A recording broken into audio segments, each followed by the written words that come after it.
certo? Essa é a solução que a gente obtém, uma forma simples de representar. Ou seja, onde Z maior, Z menor é o maior entre Z e D, ou Z e Z'. Né? E, finalmente, a gente pode fazer agora, pegando essas expressões, integrar essa equação, tá certo? Integrar ambos os membros, né, em torno, né, de Z igual a... se eu integrar isso aqui, né, em torno, né, do ponto de descontinuidade, Z igual a... chama de Z', né, menos epsilon, até Z igual a Z' mais epsilon, certo? Então, aí aparece a descontinuidade da derivada e nós obtemos as constantes, a relação entre constantes CK e DK, certo? Então, isso aqui seria a integral, né? Z' menos epsilon até Z' mais epsilon. Aí aparece a descontinuidade da derivada que a gente sempre comenta, né? DZ. Essa função aqui é contínua, certo? Então, no limite para epsilon tendendo a zero, a diferença está da zero. Então, sobra só a descontinuidade da derivada primeira. E a gente, com isso, fica fazendo essas contas, né? Com essa função aqui. Vou botar aqui já, certo? Fazendo um pouquinho de álgebra, né? Você obtém aí essa forma, ou seja, eliminou-se uma constante fazendo isso, né? Nesse processo. Então, observe, GK tem esse comportamento aqui, tá certo? Né?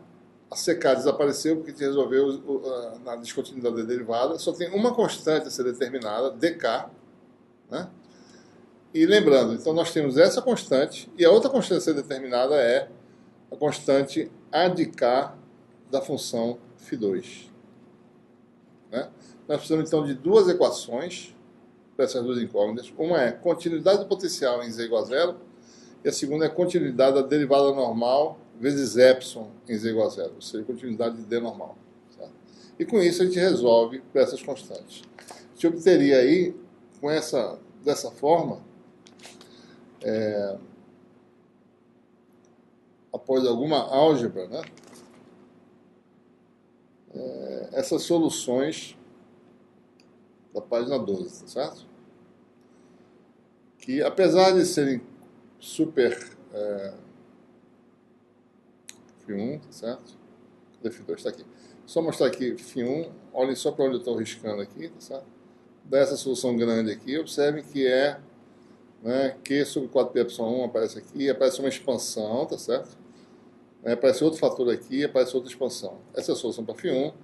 E antes de a gente analisar essas expansões, a solução para φ2 é aquilo que a gente esperava. O AK foi obtido, está aqui aparecendo, certo? E aqui é a expansão de Fourier que nós tínhamos antes, né? Certo? Isso aqui é uma constante exponencial menos KD, né, que foi colocada aqui só para a gente interpretar. Certo? Observe que essas funções, apesar de serem expansões com vários termos, né, mas elas são expansões da função inversa. Certo? Então, a nossa solução nada mais é do que combinações de funções inversas com pesos distintos. Certo? Então, se você usar essas expansões nas duas soluções, a gente vai obter no fim, certo? Que a solução pode ser representada, né, da seguinte forma.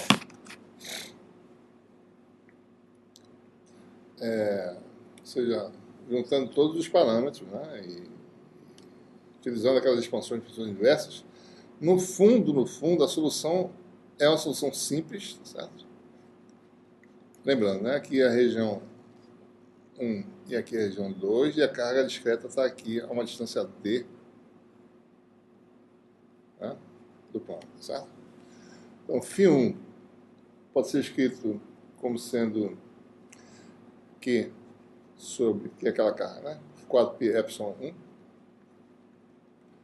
módulo de x menos d a z, mais um termo, que é mais chamado de Q', sobre 4π epsilon 1,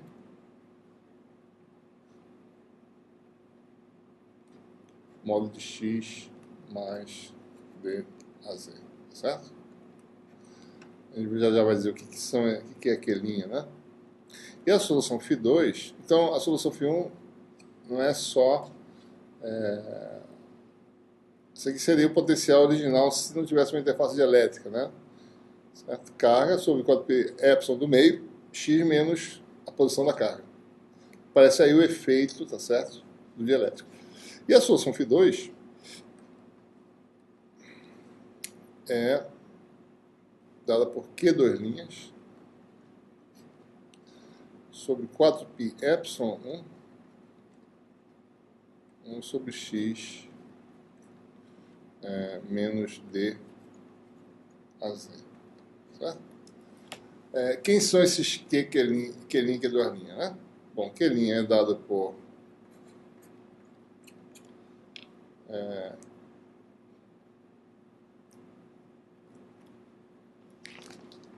só um minutinho aqui, que é epsilon 2.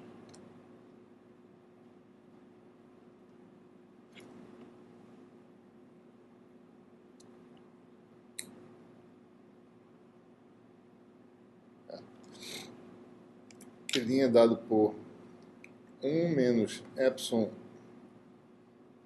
2, né?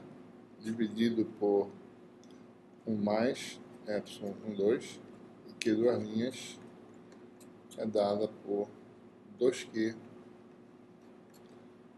1 mais epsilon 2, né? Vou interpretar aqui, epsilon 2 na realidade é a razão, epsilon 1 sobre epsilon 2, né? Um fator importante, né? Tem implicações importantes aqui, se ele for maior que 1 ou menor que 1, isso aqui muda de sinal, né? Então vamos analisar, né? Então, o potencial do lado de cima, tá certo?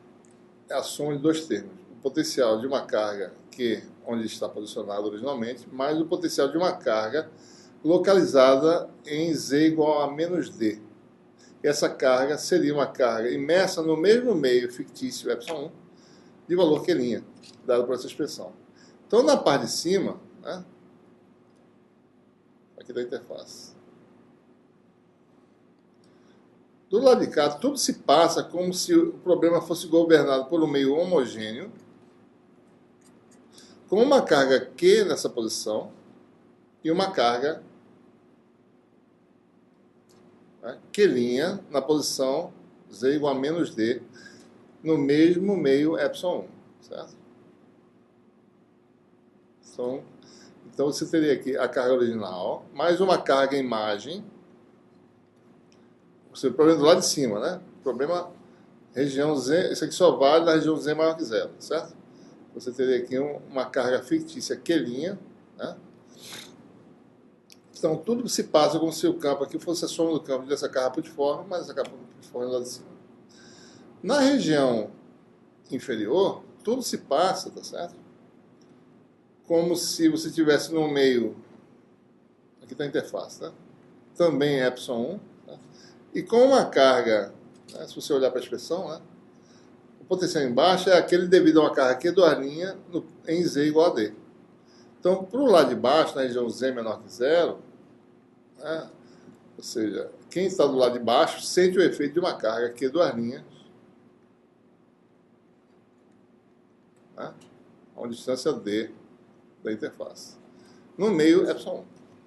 Então, do lado de cá, o campo seria o campo, um campo normal, radial de uma carga Q2', certo? Né? Tudo se passa com uma linha de campo se emanasse daquela carga Q2' que está lá em cima. Né?